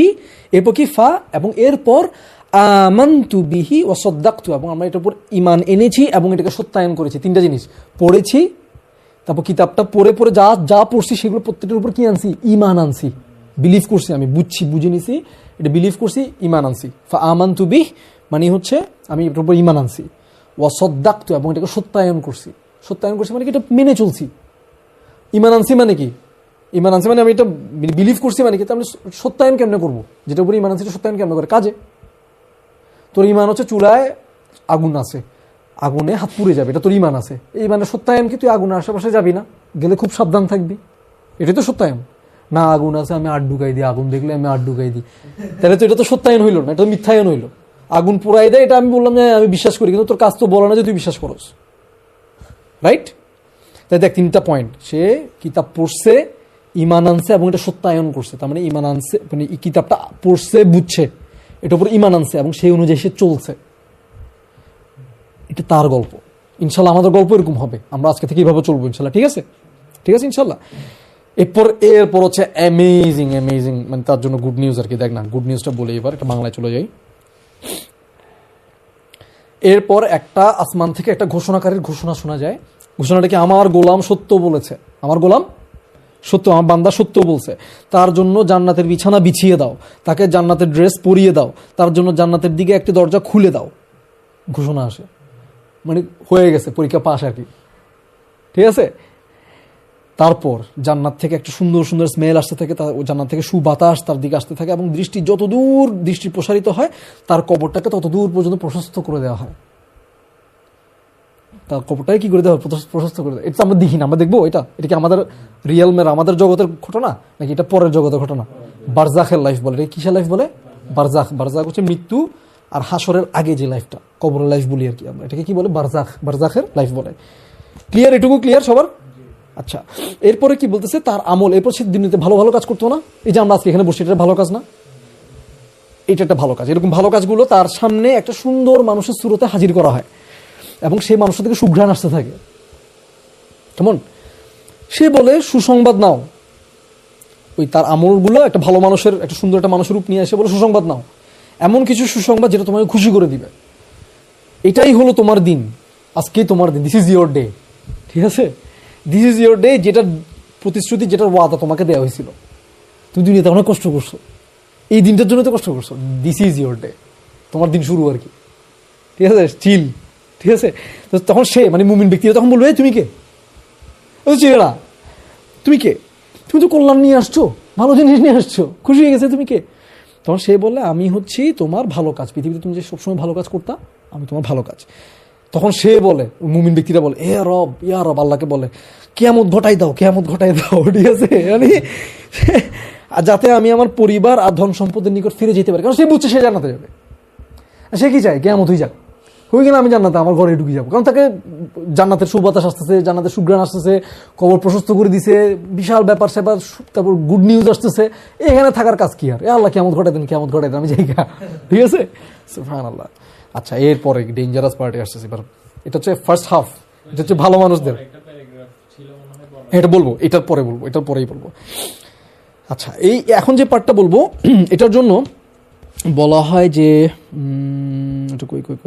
হ্যাঁ, এই হাদিস আসছে ক্বালা ওয়া ইন্নাল আবদাল কাফির, মানে এখন হচ্ছে কাফির ব্যক্তির কি হয় সেটা। আরেকটা হাদিসে, আমি 4টা হাদিস কম্বো করতেছি বললাম না, আরেকটা হাদিসে বলছে কাফিরন আও মুনাফিক আও মুনাফিকুন, ওয়া ইন কানা কাফিরন আও মুনাফিকুন, মানে হয় কাফির নইলে মুনাফিক। ঠিক আছে, আরেকটা হাদিসে বলা হচ্ছে ওয়া ইযা কানা রাজুলু সু, যে মানে খারাপ কাজ করতো, পৃথিবীতে কি করতো? খারাপ কাজ করতো। আরেকটা হাদিস সম্ভবত আছে, ওখানে বলা হচ্ছে ওয়া ইন কানা কাফিরন ফাজিরন। কেমন? মানে এই মোট কথা এখানে খারাপ মানুষের কথা বলা হচ্ছে। তো খারাপ মানুষ অনেক রকম হইতে পারে, মুনাফিক হইতে পারে, বাইরে দেখা ইমান আছে, আসলে ভিতরে ইমান নাই। তারপর কাফির হইতে পারে, বা মানে বাইরে ভিতরে সবখানে আল্লাহ সত্যকে ডিনাই করছে, সত্য মানেই নাই, ইসলামকে মেনেই নেয় নাই। তারপর কি বলছে? ফাজিরন মানে গুনাহগার, সে গুনাহ করতো, খারাপ কাজ করতো পৃথিবীতে। তাহলে এখানে এখন যাদের বর্ণনা আসছে, এই 4-5টা হাদিসে এদের সবগুলো বর্ণনা চলে আসছে, মানে খারাপদের কি অবস্থা হবে। এতক্ষণ ভালোদের বর্ণনা দেখলাম, এখন কি দেখবো? আমি যদি আল্লাহর কথা অনুযায়ী না চলি, আল্লাহর কথা যদি ডিনাই করি, আল্লাহ যেভাবে আমাকে লাইফটা পার করতে বলছে ওইভাবে যদি পার না করি, এটাও কিন্তু আমরা কল্পনা করব, কারণ এটাও আমার এন্ডিং হইতে পারে যদি আমি না চলি। আমি যদি গুনাহ করি, গুনার পর গুনাহ প্ল্যান করি, গুনার পর গুনাহ করি, আল্লাহ মাফ করুক, আল্লাহ হেফাজত করুক, আমার এন্ডিং এটা হইতে পারে না? পারে না কি পারে না? কারণ ইমান থাকলে তো আমি এইভাবে চলতাম না, তাহলে আমার ইমান ঠিক করতে হবে। আমি মুনাফিক হয়ে যেতে পারি, কিন্তু আমি মুখে বাইরে দেখাচ্ছি মুসলিম, আমাকে তুই মুসলিম হিসেবে চিন্তাচ্ছ, সালাম দিচ্ছ, সব ঠিক আছে, কিন্তু ভিতরে হয়তো আমার ইমান ঠিক নাই, হইতে পারে না? এটা যেন না হয়, আল্লাহ আমাদেরকে হিফাজত করুক। বুঝতে পারছি? তাহলে এখন খারাপ ব্যক্তিদের বর্ণনা আসতেছে, এটা রিডিং পড়ি। আর অবাধ্য, এটা আমি অনুবাদ করতেছি, আর অবাধ্য ও পাপিষ্ঠ ব্যক্তি যখন মারা যায়, পরপারে যখন পাড়ি জমানো যখন সময় আসে, তখন আকাশ থেকে কালো কুৎসিত চেহারার ফেরেশতারা, কালো চেহারার ফেরেশতারা নেমে তার কাছে আসে। উল্টা, মনে আছে? ওখানে সুন্দর চেহারার ফেরেশতারা নামতেছিল, মনে আছে?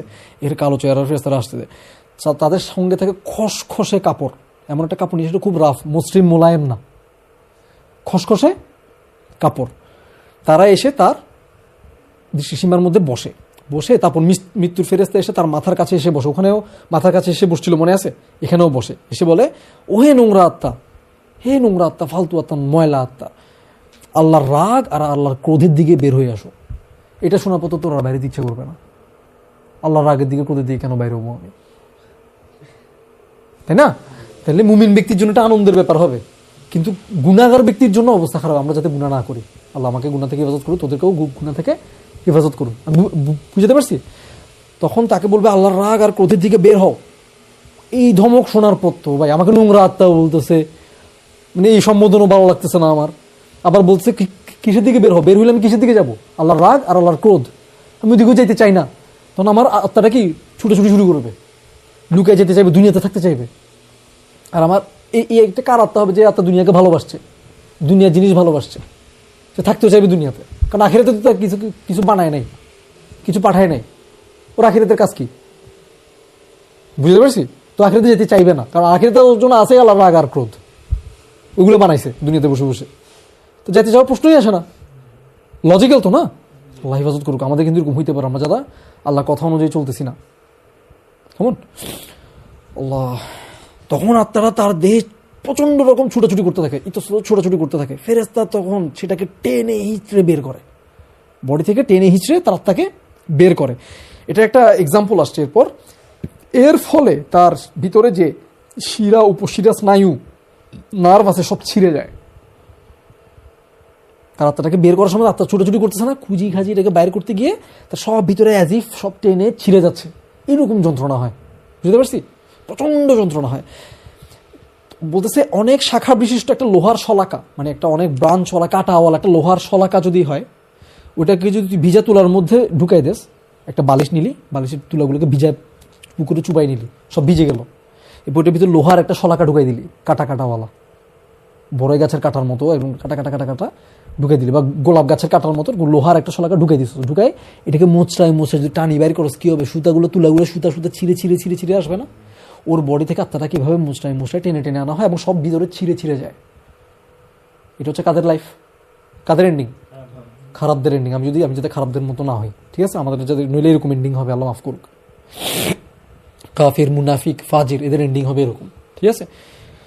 তারপর যারা রজুলু, যে আসু, মানে যে গুনাহ করবে, গুনাহগার, খারাপ ব্যক্তিদের বর্ণনা হিসেবে আসছে অনেকটা সেরকম। তারপর ফেরেশতারা সেটা নিয়ে, আত্মাটাকে নিয়ে একটা খসখসে কাপড় নিয়ে আসছিল না, ওটা বস্তার মধ্যে আর কি, মনে করো, ঠিক আছে? মানে কোনো অনার নাই, ডিসগ্রেস, অপমান আর কি, এখান থেকে অপমান শুরু, ওটার মধ্যে রাখে এবং ওইটাতে তখন এটার মধ্যে থেকে সবচেয়ে কুৎসিত বাজে একটা গন্ধ বের হয়ে আসে। মুমিনের ওইটা থেকে কি গন্ধ আসছিল? পৃথিবীর সবচেয়ে বেস্ট পারফিউমের গন্ধ আসছিল, মনে আছে? এখান থেকে সবচেয়ে উৎকট নোংরা গন্ধ আসবে, কারণ সে আত্মাটাকে নোংরা করে ফেলছে। গুনাহ করলে কি হয়? আত্মা নোংরা হইতে থাকে, নোংরা গুনার গন্ধগুলো আসতে থাকে তখন। ওকে, এরপরে আত্মাটাকে নিয়ে ফেরেশতাদের যেসব দলের পাশ দিয়ে যায়, তাদের প্রত্যেকে বলে এই নোংরা রুটা কি? তখন তারা উত্তর দেয় এটা অমুকের ছেলে অমুক, এবং দুনিয়াতে তাকে যেসব নামে ডাকা হইতো সেসবের মধ্যে সবচেয়ে কুৎসিত বিশ্রী নামগুলো দিয়ে তার পরিচয় করাই দেওয়া হয়। দুনিয়াতে মনে করো কুত্তার বাজিয়ে ডাকতো মানুষ, হ্যাঁ, গাল কাটা জগলু ডাকতো, কথার কথা, মানে খারাপ মানুষদের কথা বলছি, বা অমুক খুনি তমুক খুনি, আছে না অনেক খারাপ মানুষ আছে না যাদের যন্ত্রণায় মানুষ খারাপ নাম দেয়, ডাইনি তমুক, ডাইনি অমুক, এরকম নাম দেয় না? ওই নামগুলো দিয়েই পরিচয় করা দিবে। পৃথিবীতে তাকে সবচেয়ে কুৎসিত যে নামে ডাকা হইতো, মানুষ ঘৃণা করতো, কারণ খারাপ মানুষ তাকে তো মানুষ ঘৃণা করবেই, ওই নামগুলো দিয়ে তাকে ফেরেশতাদের সাথে পরিচয় করে দেওয়া হবে। এবং নিকটতম আকাশে পৌঁছানোর পর তার জন্য দরজা খুলতে বলা হয়, কিন্তু তার জন্য দরজা খোলা হয় না। প্রথমজন মনে আছে 7 আসমান চলে গেছিল, দরজা খুলে ওয়েলকাম নিয়ে ফেরেশতারা এক আসমান থেকে আরেক আসমান পর্যন্ত পৌঁছে দিচ্ছিল। এটা উল্টা, প্রথম দরজায় খোলা হচ্ছে না, কি বলতেছে, এরপর আল্লাহ রাসূল তাদেরকে পাঠ করে শোনান। এগুলো কিন্তু আল্লাহ রাসূল কথা বলতেছে এতক্ষণ। হাদিসটা কি বলতেছে?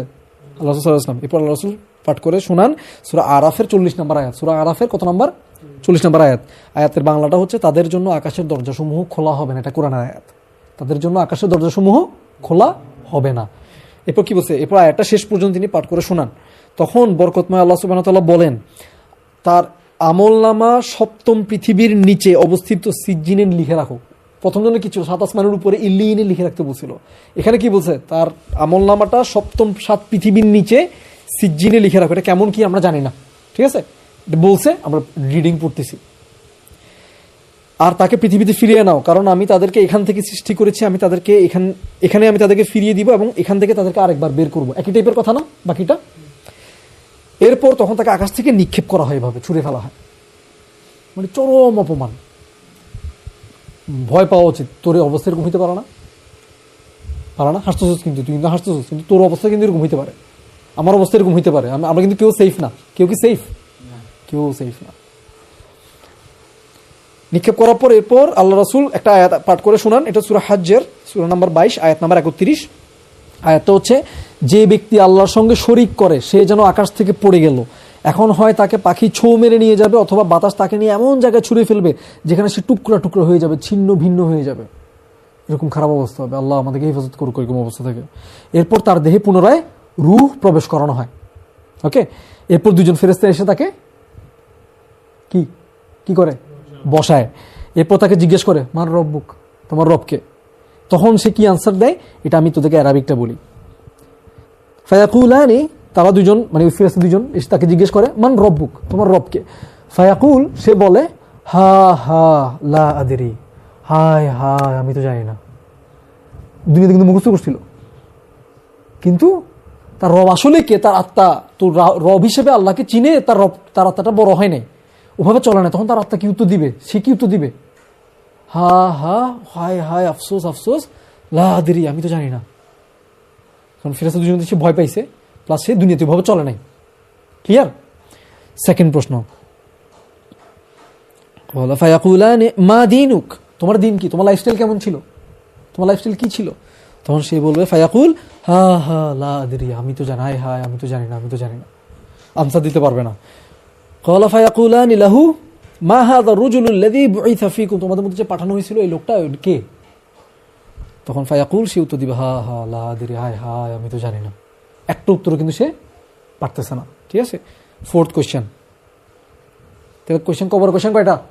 4টা, 3টা না। ঠিক আছে? ফোর্থ কোয়েশ্চেন, ক্বালা ফায়ুনা, এখানে ফোর্থ কোয়েশ্চেনটা এখানে লেখা নাই, আরেকটা হাদিস আছে, আমি ওখানে খুঁজে বের করি, দাঁড়া।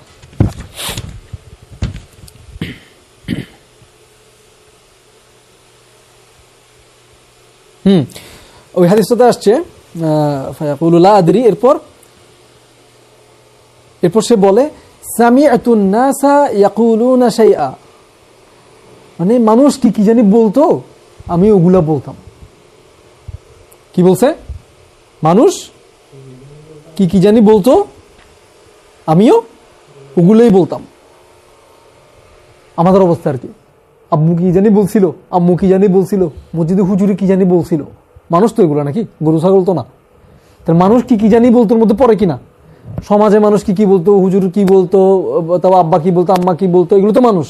বন্ধু বান্ধব কি বলতো, এগুলো বলতো, আমি শুনতাম। হ্যাঁ, ওরাও বলতো, আমিও তাল মিলাইতাম। That's it. আমি কি করি নাই, পরে জেনে নিই নাই। ক্লিয়ার এটা? এরপর এখন যে হাদিস থেকে এটা বললাম, এখানেই কন্টিনিউশন। তখন ফেরেশতা তাকে আনসার দিবে, তুমি দুনিয়াতে থাকতে জেনে নাও নাই, তাই না? ফেরেশতা বলো, তুমি দুনিয়াতে থাকতে অনুধাবন করো নাই, তুমি কিতাব, আল্লাহর কিতাব পাঠ করো নাই, বুঝে পড়ে নাও নাই। আমি যে বুঝে পড়তে বলি, এই জন্য পড়তে বলি, কারণ বুঝে পড়া মানেই তো বুঝে পড়া, না বুঝে পড়া আবার কি পড়া? পৃথিবীতে একটা বই আছে মুসলিমরা না বুঝে পড়ে, সেটা কি? কোরআন। আর বাকি সব বই তারা বুঝে পড়ে, শুধু কোরআনটা না বুঝে পড়ে। এই জায়গায় মানুষ স্টুপিড হয়ে যায়, ঠিক না? এত দলিল পড়তে পারে না, এটাও অনেক কষ্ট করে পড়ে, বুঝে পড়ে।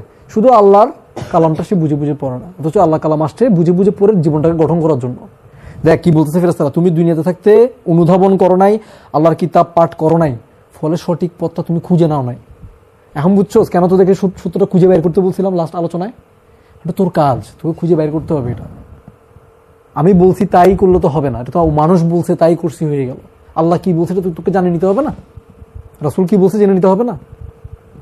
এই জন্য তুমি সঠিক পথের দিশা পাওনি। ফেরেশতা বলতেছে ও আল্লাহ, এরপর কি তার জন্য জান্নাতের দিকে, খেয়াল কর, তার জন্য জান্নাতের দিকে একটা সুড়ঙ্গ তৈরি করা হবে খারাপ লোকটার জন্য, তাই না?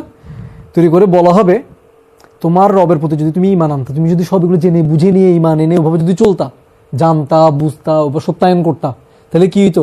এই জান্নাতটা তোমার হইতো, তোমার জন্য তোমার আল্লাহ রাখছিল। এটা জান্নাতের দিকে একটা সুড়ঙ্গ করে তাকে দেখানো হবে এটা তোমার জন্য জায়গা ছিল, তোমার জন্য তোমার রব জায়গা রাখছিল জান্নাতে, কিন্তু তুমি এটা বেছে নাও নাই। ঠিক আছে, যেহেতু তুমি আল্লাহর অবাধ্য হইছো, আল্লাহর কথা শুনো না, মানে গুনাহ করছো আর কি, সহজ কথা, অবাধ্য হইছো, ডিনাই করছো, তাই আল্লাহ তোমার জন্য এটার বদলে এটি দিয়েছেন বলে তার দিকে জাহান্নামের দিকে একটা সুড়ঙ্গ তৈরি করা হবে, করে ওটা দেখাই দেওয়া হবে। ক্লিয়ার? এরপর একটা ফেরেশতা আসবে, ওই ফেরেশতাটার কথাই বলতেছিলাম। এটা কিন্তু আমি আরেকটা হাদিস জাম্প করছি এখন, ওই হাদিসটা থেকে এসে এই হাদিসে চলে আসছি। কেমন? তখন তার সামনে একটা ফেরেশতা আসবে, ওই ফেরেশতার হাতে একটা হাতুড়ি থাকবে। এই হাদিসটাই মনে করে দিতে বলছিলাম, এটা অটোমেটিক্যালি আল্লাহ নিয়ে আসছে, আলহামদুলিল্লাহ। ঠিক আছে, মানে লাস্টে বলছিলাম না একটা প্যারাগ্রাফ মনে করে দিতে, এটা হচ্ছে এইটা ডেঞ্জারাস। এটা এই হাতুড়িটার বর্ণনা কোথায় জানি আসছে, একটু দাঁড়া। হ্যাঁ, তার জন্য একটা বধির, মানে কানে শুনে না এবং বোবা, কথা বলতে পারে না, হ্যাঁ, বধির ও বোবা ফেরেশতা নিযুক্ত করা হয়। মানে মোট কথা আমি আরেকটা জায়গায় পড়ছিলাম, আমার যদি রং না হয়, হ্যাঁ এইখানেই আছে, যার পাশে হাদিস আলহামদুলিল্লাহ দেখা দিছে। তাদের জন্য একটা অন্ধ আর বধির ফেরেশতা নিযুক্ত করা হয়। কিরকম? অন্ধ আর বধির, মানে এই ফেরেশতা চোখেও দেখে না, কানেও শুনে না। এই ফেরেশতার হাতে একটা হাতুড়ি থাকে। এই হাতুড়ি দিয়ে একটা বর্ণনায় বলছে যদি পাহাড়কে আঘাত করা হয়, পাহাড় পাউডার হয়ে যায়। বড় বড় পাথরের পাহাড় আছে না, ওই হাতুড়িটা দিয়ে যদি একটা আঘাত করা হয়, এটা কি হয়ে যায়? পাউডার হয়ে যায়। থর না, থরের হাতুড়ি না আবার, কিন্তু তোরা বুঝতেছিস থর, আমি এই জন্য থর বললাম তোদেরকে। ঠিক আছে, ভয়ঙ্কর হাতুড়িটা। এবং হাতুড়ি বর্ণনা হাদিসে কিভাবে আসছে? পাহাড়কে, একটা হাতিকে যদি আঘাত করা হয়, এটা কি হয়ে যায়? পাউডার হয়ে যায়। ওটা কার জন্য পাঠাইছে হাতুড়িটা? ওই কবর ওই লোকটার জন্য পাঠাইছে। ঠিক আছে, এবং ফেরেশতারা যখন যখন ওই বাই দা ওয়ে, ওই ফেরেশতারা কি চোখেও দেখে না, কানে শুনে না, বুঝছো? তুই চিল্লাইলেও শুনবে না, আর তুই যে ঘুরে ঘুরে হয়ে যাচ্ছে দেখতেছে না, আতাইজা মারবে খালি, তো চোখেও দেখতেছে না কোথায় মারতেছে ঠিক নাকি, গালে বললো না পেডে বললো না হাঁটুর জয়েন্ট, খালি মাইক চলবে, ওখানে মাইক চলবে, টানা মাইক চলবে, সে শুনেও না, সে দেখেও না। মানে বুঝতেছস পানিশমেন্টের পারফেকশন? বুঝতেছস এমন একজনকার আছে যার মধ্যে কোনো দয়া মায়াও যাতে না আসে, তার চোখেও দেখে না, কানেও শুনে না, তো মায়ের ও ভাই কোথায় নেক্সট বারই কোথায় পড়বে তুই জানোস না, তুই কান দিয়েও লাভ নাই, কারণ তো কানে শুনে না। বলা হচ্ছে যে এমন যে আঘাত করে, এই আঘাতটা জিন আর মানুষ ছাড়া পুরো পৃথিবী সবাই শুনতে পায়। জিনের মানুষ কেন শুনতে পায় না? কারণ জিনের মানুষের কে আল্লাহ তো পরীক্ষায় রাখছে, শুনতে পেলে সবাই ঠিক হয়ে যেত। এই চিৎকার শুনলে সবাই ঠিক হয়ে যেত। ওরে বাপরে, এই চিৎকার তো আমি নিতে পারবো না, সিজদা থেকে মাথা উঠতো না, নামাজ মিজদা তো প্রশ্নই আসে না, নামাজেই থাকতাম সারাদিন, আর কোনো কাজ করতাম না। বুঝতে পারছি? ও আল্লাহ, আল্লাহ হিফাজত করুক। একটা আঘাত করে যাওয়ার হয়, এটা এই আঘাতের বর্ণনা নিয়ে আর অনেকগুলো হাদিস আছে, স্কিপ করতেছি। সে মাটির নিচে 70 গজ ঢুকে যায় এক একটা আঘাতের পর।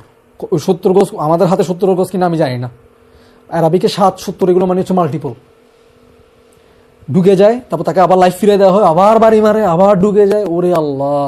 আরেকটা বর্ণনা আছে, তার কবরে সাপ ছেড়ে দেওয়া হয়, প্রচন্ড রকম ভয়ঙ্কর কতগুলো সাপ ছেড়ে দেওয়া হয়। ওই সাপগুলো তাকে ছিন্ন ভিন্ন করে ফেলতে থাকে, এক একটা ছবলে ছিন্ন ভিন্ন করে ফেলতে থাকে। এটা হচ্ছে তাকে কিয়ামত পর্যন্ত তার এই অবস্থা চলতে থাকে, মানে তার কবরটা একটা জাহান্নামের টুকরো হয়ে যায়। কেমন? এবার ওই মূল হাদিসের লাস্টে চলে যায়, মূল হাদিসের লাস্টে ওইখানে এন্ডিং দিচ্ছি। শেষে কি হয়? তার সামনে একটা কুশ্রী মানুষ হাজির হয়। ও জাহান্নামের দিকে দরজা খুলে দেওয়ার পর, মারামারি শুরু হওয়ার পর তার কবরকে আগে সংকীর্ণ করে দেওয়া হয়। ওই ব্যক্তির কবরকে কি করে দেওয়া হয়েছিল মনে আছে? প্রশস্ত করে দেওয়া হয়েছিল না? এর কবরকে সংকীর্ণ করে দেওয়া হবে। এমন সংকীর্ণ করবে যে তার 2 পাঁজরের হাড্ডি আছে না, এই 2 পাঁজরের হাড্ডি একটা একটার ভিতর ঢুকে ঠাস ঠাস ঠাস ঠাস ভেঙে যাবে। এইভাবে একটা একটার ভিতর ঢুকে মোট করে ভেঙে যাবে, টুকরো টুকরো হয়ে যাবে। তারপর হাতুড়িওয়ালা তো আসবে, সাপও আসবে। এগুলো হচ্ছে আমাদের বর্ণনা, আমাদের মস্তিষ্কের যুদ্ধ ধরে উদ্যোগ বর্ণনা। এগুলো আসলে আমরা কল্পনাও করতে পারি না, এগুলো যা বলতেছি এগুলো আসলে কল্পনার বাইরে। বারজাখের লাইফ আসলে আমরা কি করতে পারবো না, কল্পনা করতে পারবো না। আমরা যেটা কল্পনা করছি এটুকুই, কিন্তু এর বাইরেও আনইমাজিনেবল বর্ণনা এগুলো আসলে। এরপর তার সামনে একটা কুৎসিত একটা মানুষ হাজির হয়, যার কাছ থেকে দুর্গন্ধ আসতে থাকে। এই সুসংবাদ নাও তুমি, কুসি মানুষ এসে কি বলে, তুমি সুসংবাদ না, এটা বাঁশ মারতেছে, দেখ না, সুসংবাদ নাও এমন কিছু যেটা তোমাকে অখুশি করে দিবে, এটাই হচ্ছে তোমার দিন, যেটার ওয়াদা তোমাকে দেওয়া হয়েছিল দুনিয়াতে। সুসংবাদ দিচ্ছে বলে বাঁশ, বুঝতে সুসংবাদ তো না, এটা দুঃসংবাদ, রাইট? তো সে বলে, কে তুমি, তুমি তো অকল্যাণ নিয়ে আসছো মনে হচ্ছে। তো আমি হচ্ছে তোমার ওই যে খারাপ কাজগুলা, তুমি যে বসে বসে খারাপ কাজ করতা, লুকায় লুকায় খারাপ কাজ করতা, পাবলিকলি খারাপ কাজ করতা, আমি তোমার খারাপ কাজ। এরপর সে চিৎকার করে করে কি বলবে, সে বলবে, হে রব, কিয়ামত দিও না, কিয়ামত সংগঠিত করিও না, কিয়ামত সংগঠিত করিও না। সেই তো জানে কিয়ামত আসলে তারে আর খুঁজে পাওয়া যাবে না। বুঝতে পারছি? মানে ফেরত যাওয়ার জন্য ওগুলো হাসরের মাঠে, হাসরের মাঠে না, মানে লম্বা লম্বা লম্বা, ওর দিকে চাইছ না এখন। এটা শেষ করি এখানে। সে কি চাইবে, কিয়ামত না হোক, কারণ সে তো ট্রেলার পেয়ে গেছে। পিকচার তো আভি বাকি হ্যাঁ, তো আভি বাকি হ্যাঁ পিকচার মেয়ে দেখনা নেই চাতা, দেখতে চাচ্ছে না। সে কি বলতেছে আল্লাহকে, আল্লাহ কিয়ামত দিও না, কিয়ামত দিও না। আজকের এখান থেকে লেসনটা কি, আমরা এন্ডিং করতেছি, আমার টাইম হয়ে গেছে, বেরোবো 5টা 6 বেজে গেছে, সরি। এন্ডিংটা হচ্ছে, এই দিনটা আসতেছে আমাদের সবার, হয় সুন্দরটা আসতেছে, নয় অসুন্দরটা আসছে, দুইটার একটা কিন্তু আসতেছে। এবং আমাদের রব আমাদের জন্য জান্নাতেও জায়গা রাখছে, জাহান্নামেও রাখছে। আমি যেটা চুজ করি আল্লাহ আমাকে ওটা দিবে। তো জান্নাতের পথটা সহজ না কঠিন? একটু কঠিন। আর একটা হাদিসে আসছে যে জান্নাতের পথটাকে বিভিন্ন ডিফিকাল্টিস দিয়ে ঘিরে রাখা হয়েছে, তো যে ডিফিকাল্টিসগুলো পার করবে সে জান্নাতে যাবে। আর জাহান্নামের পথটা মজা দিয়ে ঘিরে, একদম আনন্দ ফুর্তি, একদম পুরা রোলার কোস্টার রাইড, ঠিক আছে? এন্ডিংটা জাহান্নামে আর কি, আসলে তো এন্ডিংটা জাহান্নামে, এটা ফান, রিয়েলি ফান। জাহান্নামের রাস্তা আসলেই ফান, দুনিয়াতে তুই খুব মজায় থাকবি, শেষ নাই মজার। মদ খাবি, গাঁজা খাবি, সিগারেট খাবি, চিটিং করবি, ঘুষ খাবি, সুদ খাবি, গার্লফ্রেন্ড থাকবে, বয়ফ্রেন্ড থাকবে। রিয়েলিটি না এটা, রিয়েল নাকি রিয়েল না? রিয়েল তো, মানে সব দিক থেকে বলতেছি আমি, ওভারঅল মানে তো দুনিয়া লাইফটা তখন কি চিল আনন্দ, আর এই আনন্দের কোনো শেষ নাই। এই আনন্দের শেষ হচ্ছে জাহান্নাম। তো এটা চয়েস। ঘুম, ফজর উঠতে ইচ্ছা করে না, আনন্দ না? আনন্দ তো, জাহান্নামকে আনন্দ দিয়ে ঘিরে রাখা হয়েছে। তো জান্নাতের পথে একটু কষ্ট, প্রথমে একটু কষ্ট হয়, 1 দিন 2 দিন 1 সপ্তাহ 2 সপ্তাহ একটু কষ্ট হবে, তারপর দেখবি যে না আলহামদুলিল্লাহ, আল্লাহ কি করে দেয়, যে চেষ্টা করে তার জন্য কি করে দেয়, সহজ করে দেয়। আমরা হচ্ছে কমফোর্ট জোনে থাকতে ভালোবাসি, ঠিক না? এটা কমফোর্ট জোনে থাকতে ভালোবাসি না? কমফোর্ট জোনের বাইরে কি আনকমফোর্ট। এখন দেখ, তুই কমফোর্ট জোনের বাইরে গিয়ে যত বেশি আনকমফোর্ট থাকবি, তাহলে তুই কমফোর্ট জোনটা বড় হয়ে যাচ্ছে না? ওটা তো কমফোর্টের ভিতরে চলে আসবে না আস্তে আস্তে। তো মাটি কাটতে খুব কষ্ট লাগে, 1 দিন 2 দিন 1 সপ্তাহ 2 সপ্তাহ, তো মাটি কাটাতে ইজি, এটা তো কমফোর্ট জোনের ভিতরে ঢুকে গেছে। তাই তুই যত বেশি ডিফিকাল্টিস ফেস করবি, চ্যালেঞ্জ নিবি, কষ্ট করবি, তত বেশি তো কমফোর্ট জোন বাড়বে। আমরা কি দেখি, ডিফিকাল্টিস দেখি, আমরা বুঝি না যে ডিফিকাল্টিটাই 2 দিন পর আমার জন্য কমফোর্ট জোন হয়ে যাবে। আলহামদুলিল্লাহ, আল্লাহ সহজ করে দিবে। ভালো কাজ করা এখন কঠিন কেন? ভালো কাজ করি না আমরা, তো করাটা তো প্রথমে একটু কষ্ট লাগবে, এরপর করাটা কি হয়ে যাবে, আল্লাহ কি করে দিবে, সহজ করে দিবে। আল্লাহ বলছে এটা, যারা আল্লাহর রাস্তায় চেষ্টা করে, কষ্ট করে, সাধনা করে, ট্রাই করে, আল্লাহ তাদেরকে আল্লাহর মাল্টিপল পথে আল্লাহ সহজ করে দেয়, গাইড করে দেয়, নিয়ে আসে আল্লাহ নিয়ে আসবে। কিন্তু কি করতে হবে, একটু কষ্ট করতে হবে। কষ্টটা কি, একটা কষ্ট বলে দিই, সেটা হচ্ছে সঠিক বন্ধু চুজ করতে হবে, ভালো মানুষের সাথে থাকবি। তোরা কলেজে উঠছিস, তুই স্কুলে, হাই স্কুলে 2 রকম ফ্রেন্ড পাবি। ভালো ফ্রেন্ড খুব কম, ওর সাথে কথা বলতে ইচ্ছা করবে, এটা বোরিং, খুবই বোরিং। এটাই চয়েস। তুই ভালো ফ্রেন্ড চুজ করে তোর অটোমেটিক ভালো কাজ করা হবে। আর খারাপ ফ্রেন্ড চুজ করে তুই যতই ভালো হস না কেন, অটোমেটিক কি করা হবে, খারাপ কাজ করা হবে। খারাপ কাজ দেখতে দেখতে দেখতে তুই অভ্যস্ত হয়ে যাবি, খারাপ কাজকে আর খারাপ কাজ মনে হবে না। তুই যদি সঙ্গী সাথীগুলোই ভালো চুজ করো, অটোমেটিক্যালি তুই ভালো থাকবি। এটা একটা সহজ টিপ শিখে দিলাম, ক্লিয়ার? আর যদি সঙ্গী সাথী যদি খারাপ চুজ করস, তুই যতই ভালো হস না কেন, তুই সুন্দর করে ফান রাইড, ঠিক আছে? আসলে তো ফান রাইড না, ফান রাইড, ওটা চুজ করিস না আপাতত। বিশ্বাস কর, চোখের পলকে 50-60 বছর চলে যাবে, কিন্তু 50-60 ট্রিলিয়ন বছর যেটা ফেস করতে হবে, এটার জন্য কিন্তু তুই রেডি না। বিশ্বাস কর, রেডি না। 50-60 বছর তো যাবেও না, 50-60 মিনিটও হয়তো তোর হাতে নেই। তাই নিয়ত করে ফেল যে আমি এখন থেকে রাইটটা চুজ করবো। বিশ্বাস কর, খারাপটা ফান, খারাপটা খুব মজা, আসলেই মজা। স্ক্রিনে খারাপ জিনিস দেখতেই দেখবি ভালো লাগবে, ভালো জিনিসটা দেখতে, একটা লেকচার দেখতে দিলে দেখবি ভালো লাগতেছে না। কিন্তু ওটা যদি অভ্যস্ত হয়ে যায়, কেউ যদি ভালোটা তো অভ্যস্ত হয়ে যায়, তখন তার খারাপ জিনিসটা ভালো লাগবে না। নোংরা কিছু আসলে নোংরা, বাজে, ল্যাংটা পুংটা মেয়ে কতগুলো চলে আসছে, বাজে সিম চলে আসছে, দেখবোই না এই ফালতু জিনিসগুলো। এটা এটা অটো গ্রো করবে, মিউজিক ভালো লাগবে না, কারণ তুই কোরআন শুনতে শুনতে শুনতে শুনতে তোর এমন অভ্যস্ততা আসবে, কোরআন নিয়ে সারাদিন এত গুনগুন করবি, তোর মিউজিক শোনার কথা তোর মানে একদম হালাল গানও শুনতে ইচ্ছা করবে না। হালাল গানের মধ্যে মনে করো নাতে রসুল, মানে ওইটা কি বলে, নাসিদ বলে, নাসিদও শুনতে ইচ্ছা করবে না একটা সময় গিয়ে। তো দূর, নাসিদ থেকে আমার কোরআন শুনতে বেশি ভালো লাগে। এটা এটা একদিনে না, কালকেই হবে না, কারণ পচে আছে তো, পচা থেকে উঠতে তো একটু সময় লাগবে, কিন্তু আসবে। যত বেশি কোরআন শুনতে থাকবি, ভালো কাজ করতে থাকবি, তখন ভালোটা ভালো লাগবে, খারাপটা তখন খারাপ লাগবে। তো অভ্যস্ততা করা শুরু কর, তবা কর, ব্যাক কর, ব্যাক কর, ব্যাক কর, যতবার ভুল হবে ব্যাক কর, ব্যাক কর, ব্যাক কর। যতবার যদি আল্লাহ বলিস না যে আমি গান শুনি, এটা বলার দরকার নেই, যদি শুনে থাকো ডিলিট করে দেয়, আবার যদি লোড হয়ে যায় আবার ডিলিট করে দিবি, আবার টাইম আবার ডিলিট করে দিবি, হাল ছাড়বি না। পয়েন্টটা হচ্ছে এটা, হাল ছাড়বি না। All you can do is trying, trying বাদ দিবি না, ট্রাই করা বাদ দিবি না। ক্লিয়ার? আর আল্লাহকে বলবি আল্লাহ আপনি হেল্প করেন, নামাজে হেল্প করেন। আসতেছি আব্বু, হেল্প করেন। আল্লাহকে কি বলবি?